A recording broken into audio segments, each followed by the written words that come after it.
from Los Angeles, it's the Tom Leykis Show. You're naughty. And now, here he is, Tom Leykis. Thank you for tuning in to the Tom Leykis Show.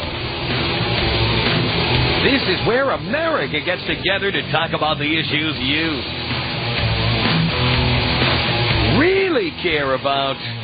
It's a different kind of a radio talk program. We're the radio talk show that is not hosted by a right-wing wacko or a convicted felon. No, I am your host. Write down our toll-free telephone number. You're going to need it. It's 1-800-5800-TOM. 1-800-5800-866. Thank you for tuning in. Thanks for being part of our program. We appreciate it. Here we are together again on the radio. And I've got a question for you. And I want to see what kind of answers we get.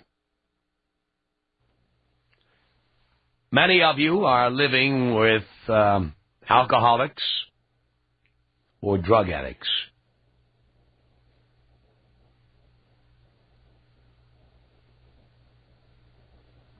And the people who do this frequently are not themselves alcoholics or drug addicts. We hear about codependency, and, of course, we've seen movies like Leaving Las Vegas,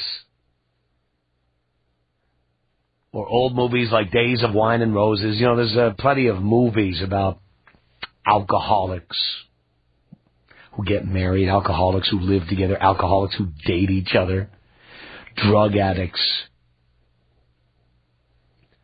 But I'm willing to bet there are many of you right now out there who are not addicts of any kind. You're not a drug addict. You're not an alcohol addict or an alcoholic. And you're with somebody who is. Why? Why are you there? You know I'm right. I don't know why you tolerate it. Now, people who smoke too much pot, those people rarely get angry or nasty, dangerous. They forget things, and they can be annoying sometimes, but you know what? They're not going to kill you. They're not going to stab you with a kitchen knife or anything like that. But many alcoholics and addicts of other drugs, cocaine, crack, cocaine, heroin, these are people who have serious problems, and you could get hurt. I want to know why you're there. I want you to tell me why you're there. When I'm in Seattle, I can't tell you how many women I meet who live with heroin addicts. And they just sort of take it for granted. That's the way it is, you know, that's life. Why? I want you to tell me why you do this. So if you're living with a drug addict or an alcoholic, and you are not a drug addict or an alcoholic, I want you to call me and tell me why you're there. Tom Leykis. Tom Leykis. 1-800-5800-TOM. You sound like such a real nice guy. I am anything but a nice guy. The Tom Leykis Show. Tom Leykis. Yes, it's the Tom Leykis Show at 1-800-5800-TOM. Thank you for tuning in. Thanks for being part of our program. We appreciate it. All right, you're living with a drug addict or an alcoholic. Why? Angie on the Tom Leykis Show. Hello. Hey, Tom. How you doing? All right, Angie. God, my God. Hold on. First of all, really quick. Long time, first time. Love you to death. Thank you. Okay, real quick. I'm just real excited. I lived with, just a little feedback on the topic. It's just a hard situation. I lived with a heroin addict for a good 6 years. When I got with him, didn't know he was a heroin addict, fell in love with him, yada, yada, stupid. Had a kid, killed himself within a year. You had a kid with a heroin addict? Yes. Why? You know, Tom, I was young and dumb and stupid and learned, cannot believe what I've learned over the years and listening to you and with your guidance. But had a kid with, I just thought I can change him, to be honest with you. I thought he would love me enough that I could change him and make him the man I always wanted. Women need to be cured of this disease. It's sad, Tom. It's really sad, you know. Listening to you makes a lot of sense. Anyways, I'm with a cool guy now. Smokes a little pot here and there, but he's a great guy. He has his head on his shoulders, ambitious, makes good money. And it's just a real shame that these girls, that's what I totally think is why 90% of them, Tom, stay with it, is they think that they will love him so much that they'll make him change, you know. I'll get him to stop. He'll love me enough this time. And honey, if you're in this boat, walk the hell away now, because you'll never change him. I have a baby who's 5 years old. I'm a single mom. I know your whole gig on that, but it really wasn't my choice for that guy to kill himself over it. But has your son asked you where his dad is? She's a little girl, and I didn't want her to have to ask Tom, so far I've kind of just said your daddy died over drugs, and when she's old enough, she'll know that, you know, I'm never going to keep anything from her. I don't think lying to your children is the right way, but I don't think she's old enough to comprehend it at this point. So he died over drugs, and that's what happens when you do them. Yeah. So it's sad, but you know what? I'm making an awesome life. I got an awesome career. I got a great job. I take care of myself. I just bought a brand new home. I'm on my feet, and I feel really proud. It is an honor to talk to you. Thank you, Angie. Hey, you take care, baby. Appreciate the call. 1-800-5800-TOM. It's Dan on the Tom Leykis Show. Hello. Good evening from Seattle, Tom. How are you? All right, Dan. Well, this subject is, I can't believe it came up. Not only a few days ago, my girlfriend and I broke up. She is a raging alcoholic and basically got me put in jail because of it. And now my life is... She got you put in jail? What, she claimed you were beating her or something? Yep. And the police came to the house, and her choice of weapon is wine. And I don't drink. I rarely drink because I grew up in an alcoholic family, so it's not worth it to me. But so police came. They seen what was happening just as I was leaving for the door because they wanted to split us up. And they said, as he put his hands on you, she said, he touched my shoulder, and boom, I got a DV for it. Wow. And my life is screwed because the job that I have, actually you and I met in Seattle at Seahawks Stadium, and I was applying for a job that requires a security clearance, and I can't get one. Oh, boy. Because I have a freaking criminal background now. And, you know, and it sucks because here I am, I'm 42, and I love this girl to death. I mean, she is probably one of the most intelligent people I know until that one glass of wine. Now, did she acknowledge being an alcoholic? She never will. Not to this day. Her father's an alcoholic. Her brother's is a doctor who is in drug rehab. You know, he's quite the self-medicator. And she refuses to even acknowledge that she has an issue drinking. Mm-hmm. It's amazing. And so what happened when you left? It's still tough. It's only been a few days, you know. I mean, I really enjoy her company. I love talking to her. Like I said, when she's not on the wine, she is phenomenal. Did she try to get you not to leave? No, actually, it kind of came to a mutual agreement, you know, and I think she got tired of me saying, just like your last caller said, I can change you and all that other good stuff. That'll never happen, ever. I mean, people need to realize that if you're with an alcoholic or a drug addict, they've got to change. No matter how hard, whatever you try, until they realize they've got the issue or they kill somebody or maim themselves, they're not going to change. And, you know, I've told her that a gazillion times, and enough was enough. You know, I'm 42. I need to have a life of my own. Mm-hmm. You know, we moved out here from Detroit, which I listened to you out there. Uh-huh.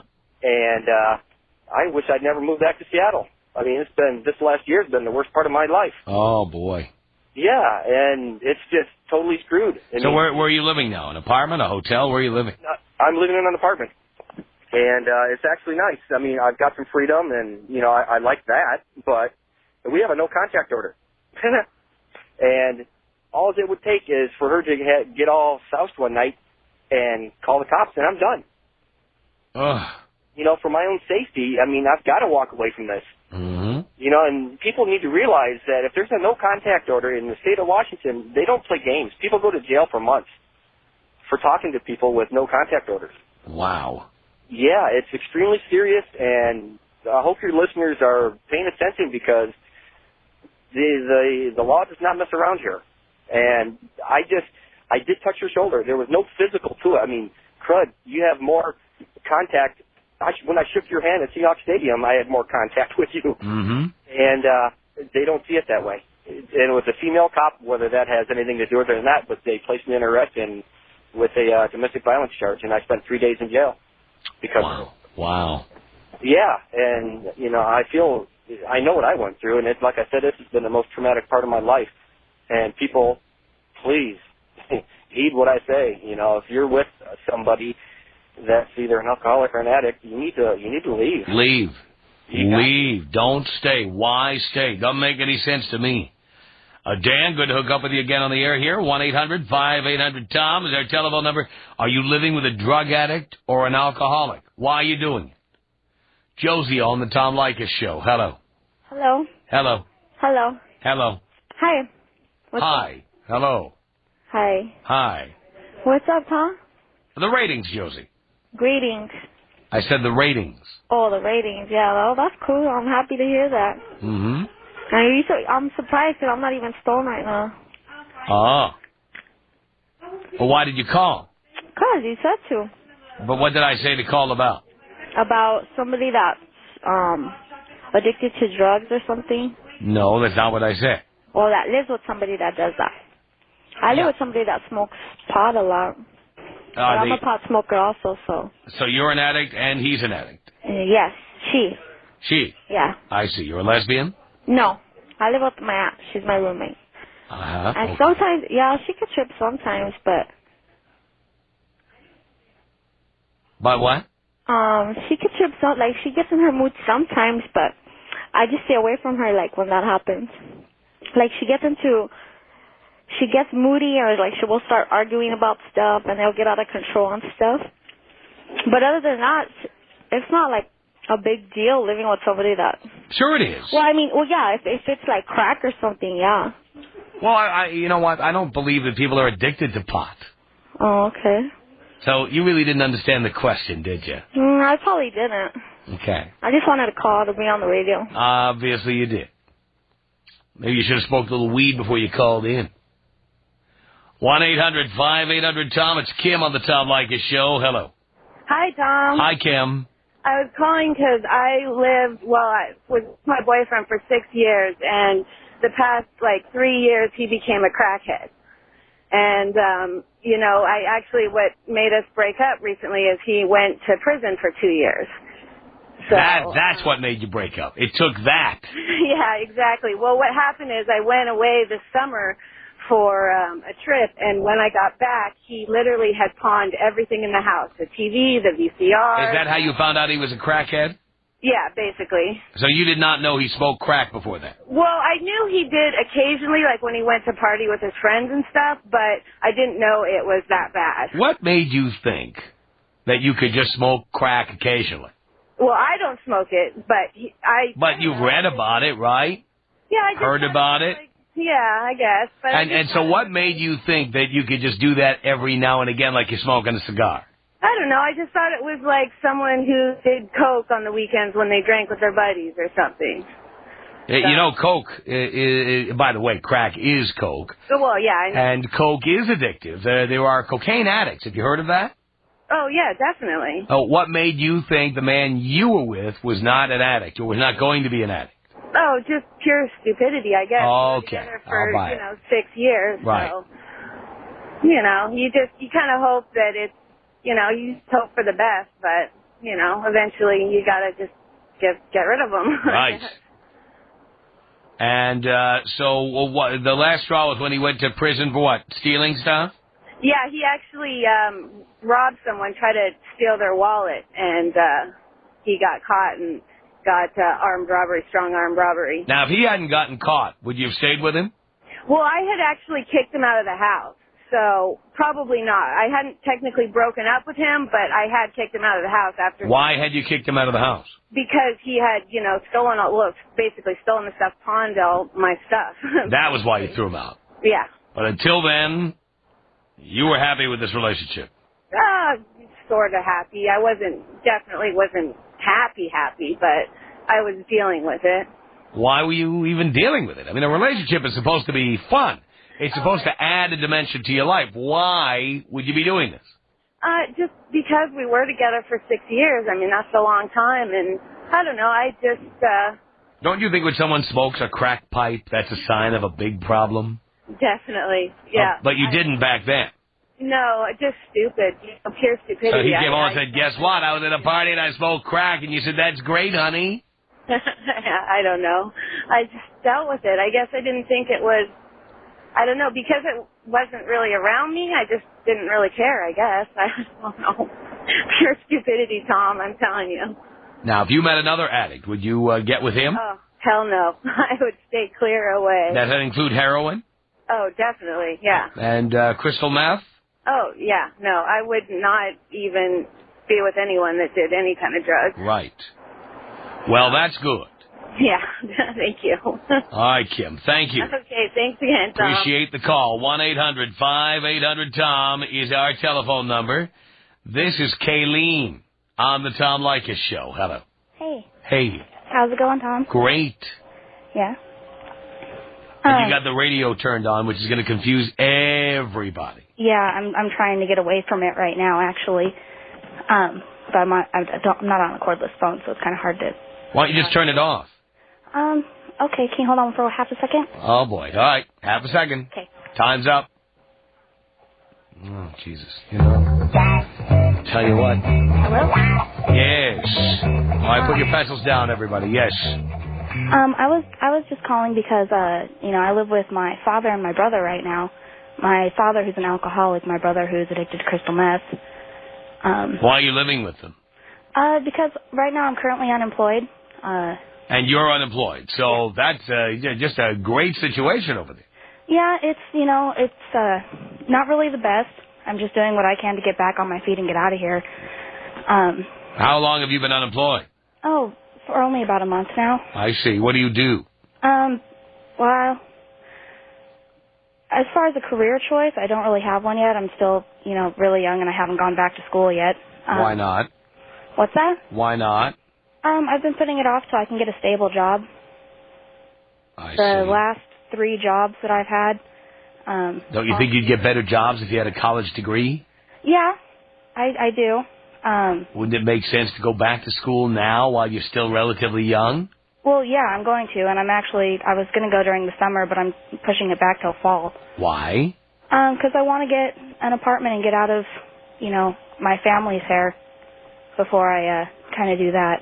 Yeah. Got a couple things to pay off, my driver's license and just some past bills. How did you get into such a mess? How did I get into such a mess? Mm-hmm. It's a big, long story. I was with my ex, who pretty much took just about everything when we broke up. And from there, at the time, I spent about 3 years working for the strip clubs. Oh, boy, there we go. Oh, I wasn't a dancer. Yeah, but still. What's that? It's still. Yeah, still. What kind of business is that? Yeah, it's it's fun, but it's crazy. So I've pretty much spent since that big breakup being really broke and trying to get back on my feet. Oh my God, it's depressing just hearing you tell that story. For God's sake. The Tom Leykis Show. Like us on Hot Talk 1080 KOTK.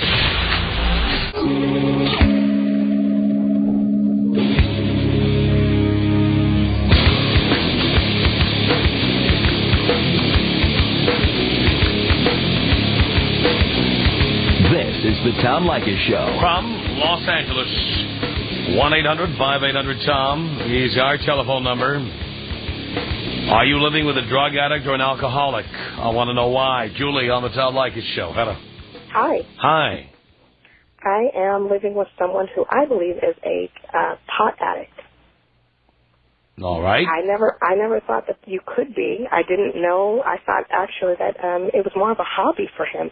But he convinced me before we were married that it was just a hobby and it wasn't a big deal and yada, yada, yada. And we even set down some rules about, when we get married, it was going to stop. It was going to be more of a, I wasn't going to say don't ever do it again because I could understand that he'd been doing it for a while. But if it was a casual, if you go out to a party, I wasn't going to be, irate about it. But once we got married, of course, then things changed, and he just kept moving back that timeline for when it was going to happen, and we're still having the problem now.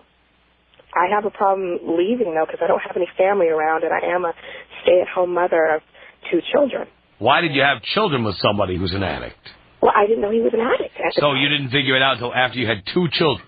Well, no, after I had the first one, and that was the biggest mistake. I'll tell anybody now, especially women that, are getting involved in a relationship. I pretty much took someone for their word as to when they were going to stop. And I never knew anybody who actually could be addicted to pot. But, I found out later on that he was just changed basically all the rules afterwards. Which I think, if the situation had been reversed, if I had said, this is what I'm going to do and this is how I plan on living my life and yada, yada, yada, to get you to marry me, my husband now tells me now he said what he needed to say to get me to marry him. Wow. Yeah. But the point is, though, and this is what I'm trying to point out, people who get themselves into these situations, and not to beat you up, but having a second child with somebody once you knew he was an addict, that's crazy. I know. Like I planned on leaving, and he'd stop. He'd do everything he needed to do, and I said, I'm not having any more kids with you. I'm leaving. I will move home to be with my family. And once I started packing my bags and headed for the airport, it was, we have a child, and I didn't want to, have to go back to school or go back to work and put my kid in child care for 12 hours a day, and let's work this out, and I don't ever cheat on you, I don't do anything else, so please give me a chance to work this out. And he did it for a little while, and right back to the beginning, I totally acknowledge, and I think, like I said, to anybody that I think is getting married, if you see someone and you see behavior now, do not get married until you see it change. And a lot of times it won't change for good. If you can't live with that person as they are right now, don't do it. Well, most women think, as I always say, women think they're Bob Vila. They like buying fixer-uppers. Well, I told him straight up, if this is how you want to live, I'm totally fine with it. I just can't do it, and we can remain, or we should break up, let's call this up. He acknowledges now that he did everything in his power, said everything he needed to say to get me to marry him. And not so much that is I've been listening to your show a little bit, but I've heard you talk about women trapping men into getting married by having kids. My husband is a doctor, and he, for the duration of us dating, first I was on birth control, all the other stuff, he convinced me that it was messing with my system and all this other good stuff, so to get me off of that. Then we were using condoms, of course, and he said, we're going to get married, yada, yada, yada. I can, let's go with the natural method of timing it. And he tells me now, too, that he got me pregnant because he just swore up and down that he knew during, with my ovulation cycle when I could get pregnant and had me believing on this cycle. Totally lied. He plotted all this out. And he says now, well, I had to do what I had to do to get you to marry me. Oh. Can you believe? And I've heard people on the show, and I've heard you, and I don't agree with everything, but I hear what you say, and I totally understand that there are situations. But I've always said I'm going to call him one time and let him know that it can be the flip side of that. It can be the flip side. There are the men out there who I from day one said, you know what? As soon as we know this isn't going down the right path, let's call it quits and quit wasting each other's time. And he was just awestruck that I would just say that, and basically realized that, I'm not someone who's going to cling on. And he did, it's not like I'm just believing it. He tells me now, he did what he had to do, said what he had to say. Please stick with this, don't give up on me, yada, yada, yada, yada, yada. You want to, we have a good life, I provide a good home, I provide a good atmosphere. You can leave now and you can put your kids into child care 12 hours a day to go get you a job, but who is it going to be hurting in the long run? So he'll guilt me into staying for a while until I can probably get back, with my surroundings and my family, and realize that, and I acknowledge he doesn't do anything, I don't have to worry about him cheating. He's never. Yeah, well, who wants him? Well, that's the funny thing is, on the. I wonder how many women get with guys like this for that reason. Well, he'll never cheat on me. Well, it's not so much that he'll never cheat on me, but, you know, he treated me very well, and it was a really good relationship. Again, I just thought it was kind of a, you know, when I was in college, I was one of the few people who didn't get high that I saw around me. So it wasn't anything that, like, took me, now, it wasn't like the girl who said her boyfriend was smoking crack. There's no way. I thought marijuana, there's casual marijuana use, not a big deal, yada, yada, yada. But I never thought that this would be a situation that would overcome it. He hasn't done any other drugs. I would never even, you know, and for me to be considering leaving over pot smoking, there's just no way that I would even be with someone that did anything else. Well, sounds like you do a lot of rationalizing even to this day. Music.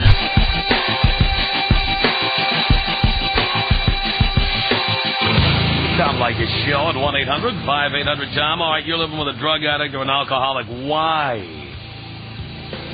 Jennifer on the Tom Leykis Show. Hello. Hello? Is that a question or a statement? Hi, Tom. Hi. My husband's a crack addict. A crack addict? Yeah. How did this happen? When I got pregnant, I guess he went to a hooker and started smoking crack. He started smoking crack when you got pregnant? Yeah. So he had never smoked crack before that? Well, that's what he says. I don't think so. Uh-huh. All right, so he started smoking crack. And how did you react when you heard that he was smoking crack? Took him to rehab. You took him to rehab? Yeah. And, of course, it didn't work. No. And he continued smoking crack? Yeah, it's been 6 years. And he does about once a month now. Why do you tolerate it? I guess because no matter what I do, he's always worse. And I feel better than him. You know, if I'm fat or lazy, it doesn't matter because he's worse. But now, let me understand something. Dino tells me that he's stolen from you? Yeah, He's stolen from you. What has he stolen? He takes all of our money, and when the babies were young, he'd take the food money. Uh-huh. But his parents help us out, so I had to tell them. And how many children do you have? 2. Why did you have a second child with a crackhead? Well, besides being stupid. Because you're stupid. Yes. But, of course, what was the reason in your head at the time you did this stupid thing? I thought it would change him. You thought that would change him? Yeah. Why did you think that? That if he had to be more responsible, he would be. You believe that? Well, I don't now, but... I see, but I'm amazed that people ever believe that. Yeah. Well, I tied my tubes after that. Why do you stay with him? I don't know. Hearing you say that it's dangerous, I've never even thought it that way. Your children are growing up around a crackhead. Don't you care about them? Yeah, I do. Well, yeah, you think that's a good atmosphere for your children to grow up in? No. But you don't do anything about it. You don't care. No, well, I mean, right, we have a good house and good neighborhood now, and I think, you know, I can't supply it. It's not as good as it would be if the crack addict would move out of the neighborhood. Yeah, you're right. You have a crack addict who steals from you, who lives in your home, and who is raising your children. Yeah. And that's okay with you, is it? No, I guess I keep waiting for him to go to jail or die, and... Oh, you could dial up 911 today and take care of that. Really? I could just call him and tell him he's a... Does he have any on him? No, but well, he has. He what? No, in February he tried to get me to do some. He brought it home. He tried to get you to do so. Yeah. But obviously, if he's an addict, he has it every day, every week, right? Well, not here. Where is it? Well, I don't know. Maybe at work. You don't know where it is? How do you know he's smoking crack? Well, no, I've seen it, but I told him I would call the cops if he brought it back to the house. Right. So he does it underground. He does it to other places. It's in his car. Yeah. It's in his desk drawer. Yeah, I think I can control it. You can't control it. It's crack.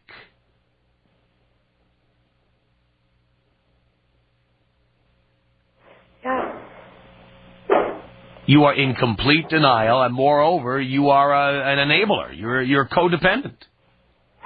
Do you think he'd stop if I just left? I mean, he swears he'd just... I don't think you will have anything to do with whether he ever stops. At all. He loves crack more than you. Think about it. Yeah, I got some thinking to do. Well, you should have been doing it all along. Having 2 children with a crackhead was not a responsible thing for you to do. No. And by the way, you used your children. You tried to use children to get a guy to give up crack. Oh, God. Yeah. Was that fair to your children? No. No. Now they're just missing him and... You did that.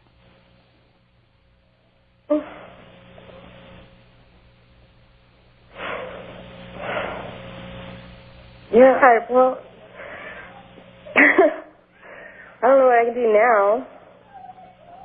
Well, you better make the best of what you can make the best out of, and that means the sooner you stop this situation, the better it'll be.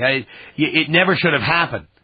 Yeah, you're right. But what happens if he goes to prison and your kids have to see that? You ever think about things like that? No, I think I can hide it from him. Hey, Daddy's sitting in his car smoking crack and the police pull up. Then you have to explain to your kids why the police took Daddy away. Don't you ever think about the situations that could come up? No. No. Do you ever fight with your husband? Yeah. Uh-huh. And do the kids hear the 2 of you fighting? Yeah. And you think that's good for them too, do you? No. Well, what exactly do your kids get out of this situation?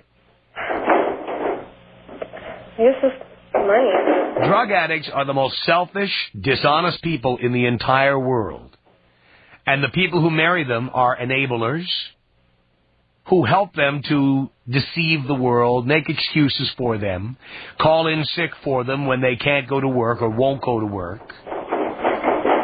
And you have children, and they have to be exposed to all the yelling and screaming, and you don't care. You don't care. Your kids come last. It's all about your husband, and then secondarily, you. To the point where you actually made children to try to affect your husband's behavior. Yeah. I guess I thought I was doing it for them. Staying. But you had them for selfish reasons. Well, yeah. Well, yeah. I mean, your second child was not born because you wanted to have a child. Your second child was born in hopes that his birth would make your husband be more responsible. He was nothing more than a tool. Right? Yeah. Uh-huh. And you know who caused this whole situation to happen? You. Yeah. Because you're not a drug addict. You know that your husband is sick. You know it. And you won't do anything about it.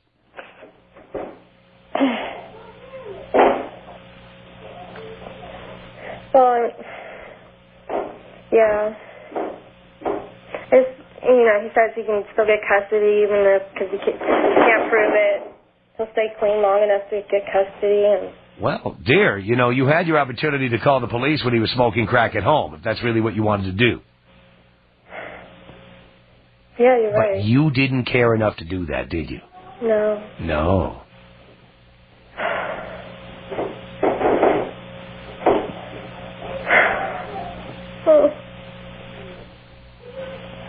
Well, thanks, Tom. I'm here to help, dear. 1-800-5800-TOM. 1-800-5800-866. Let's say we bring her home and say, well, we just want to cuddle. What do you think they'd think? We're gay. That's what they think. Yeah, exactly. That's impossible. If a girl gets into my bed, she's going to get it every way except Tuesday. It's the Tom Leykis Show. Michelle, you're on the Tom Leykis Show. Hello. Hi, Tom. Hi, Michelle. long-time listener and first-time caller. What's up, Tom? How much, Michelle? You got 20 seconds? I love you. Let me tell you. First of all, you're a caller that just called. I just don't want you to blame her, because even being a crack addict, let me tell you, it's just hard. I live with my sister. My sister passed away in 98. She was a big-time meth user, and let me tell you, she cooked it. She died from it, basically. But let me just tell you,